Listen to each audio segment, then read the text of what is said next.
Have you ever wondered why the land of Palestine and Israel became a battleground for decades? Well, our journey begins in antiquity, where both Jewish and Palestinian narratives have deep roots in this land.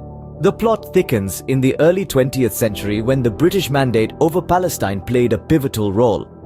But the situation was further complicated by the Balfour Declaration, a promise from Britain to establish a national home for the Jewish people. So, the seeds for this conflict were sown in the early 20th century with a promise and a land that was home to two different peoples. 1947, a year that changed the face of the Middle East forever. The United Nations proposed a daring plan to carve out separate Jewish and Arab states from the same soil.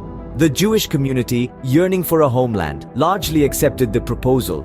The Arab states, however, rejected it outright. This refusal sparked a war in 1948, a bitter struggle for control of the land. The result, two nations born out of one land, setting the stage for decades of strife.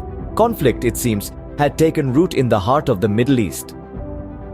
The turmoil amplified with the Six-Day War in 1967, a short but impactful war that changed the region's landscape. Merely 6 years later, the Yom Kippur War of 1973 erupted, shaking the region once more. And then the two intifadas, uprisings that brought widespread unrest and tragedy. Each event, each war, each uprising only deepened the divide, making peace a distant dream. Is peace an elusive dream or a possibility within reach?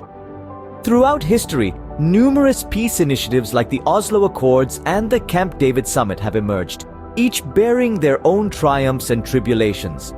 Yet, the conflict persists, revealing an array of ongoing challenges that continue to shape the present state of affairs. Here we are, in the 21st century, still grappling with a conflict that seems to have no end in sight. But hope, like the human spirit, remains undying.